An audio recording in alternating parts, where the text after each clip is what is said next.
the ages 30 or 31.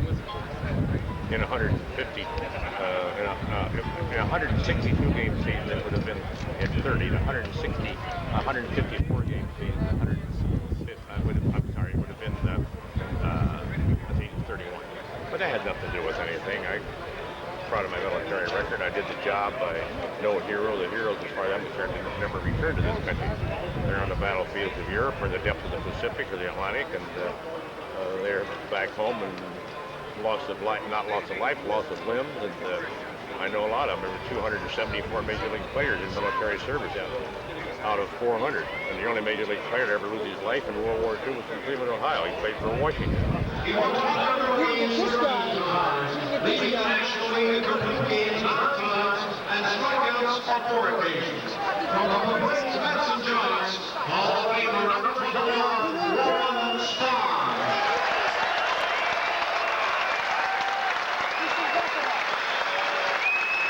I've always respected Nolan Ryan's ability. Finally learned how to pitch last year. He's probably more accomplished now than he ever has been in his career. Why do you think he was done so much? Because he was obsessed with striking people out and he forgot about how winning games. And with his ability, I think I'd have won 600 with his ability. Now, Nolan is a credit to baseball. I think his habits, clean living guy. He certainly is remarkable that he's been able to throw as hard as he is at this age. And then he's thrown 6 no-hitters, and a whole bunch of one-hitters, so that he has amazing ability. And it just amazes me that he's only been like a little bit above a 500 pitcher all this time. What do you attribute? What did it look like, that thing coming at you in his prime, the Nolan Ryan pitch? When you well, nothing. As I said again, it was no perception. It was just where we'd see the ball coming in. That was it. As I said, I enjoyed. Anytime you have a fastball pitcher, you enjoy working that kind of pitcher. Right. But you got a knuckleball pitcher, they're the worst to work. There's the balls bouncing all over the place. Pretty amazing. He could conceivably be here today at this old-timers game. Yes, for his age and all that stuff. The only thing is, he's such an amazing individual, keeps himself in such good shape that, Lord knows how many years he can go yet. Excellent. Thank you.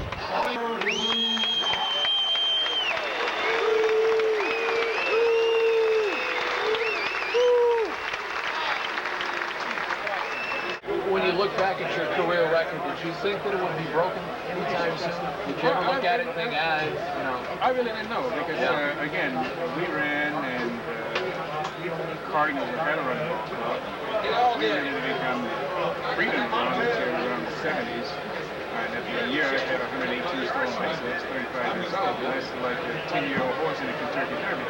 So I equate that to that. So I got a late start only because, again, how to steal a base, the procedure on stealing bases was not available when I came to baseball.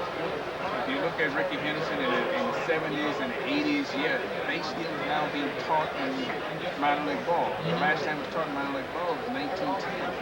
So that it has resurged, and as a consequence, now he's able to be taught. Was there anyone instrumental in your development as a base stealer? I know what you just talked about, but there wasn't. I guess Johnny King, the manager who said to me if you want to play regular steal bases, and asked him how do you steal a base. He said you go back and you find out, and you come back and tell me. That's how it got started with me.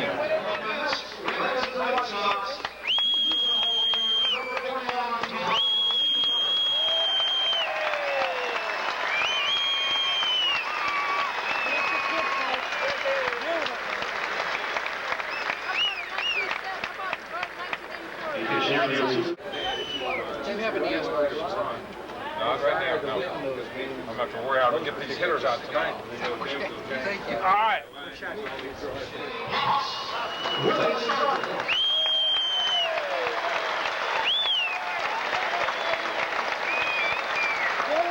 World Series in 1971, you got a chance to redeem yourself. That probably made it more special. Well, I think what happened as I look back, I was in total awe of the World Series, particularly the first one, because, when you're a kid, you dream about it, and you go through your entire career waiting for it to happen, and then it happens, the whole sports world actually shuts down and they're focusing in on two teams. And it's just a tremendous thing. I remember the first day that I walked out for batting practice, and there was 300 or 400 reporters around the cage, and that's when it hit me. But for many, everything has a purpose. That was this year, in these moments. 79, I was more relaxed. I knew what to look for, not that it meant anything, but he had taught me the formula for winning, and we stayed with a particular plan, and I just knew that when certain things happened, we had a good chance of doing something. I had more fun. Tell us what the feeling is in Buffalo right now about getting an expansion team. Tug, you can't beat the enthusiasm of these fans. They just want to bring baseball here. We cannot wait until 1993 when the Bison start playing the Phillies right here in Highland Field and then going back to the Dodgers. Okay, not on the emotional side. I mean, I've been here 3 years now, and I know the spirit that the fans have. How about on a practical, realistic level in terms of actually attracting a Major League ball club? What do you have to do? We think the key thing is the criteria that the commissioner set down last week in Cleveland. One of the key things we have going for us is ownership with the Rich family and a drawing power within 125 miles of Buffalo. 3.25 million fans.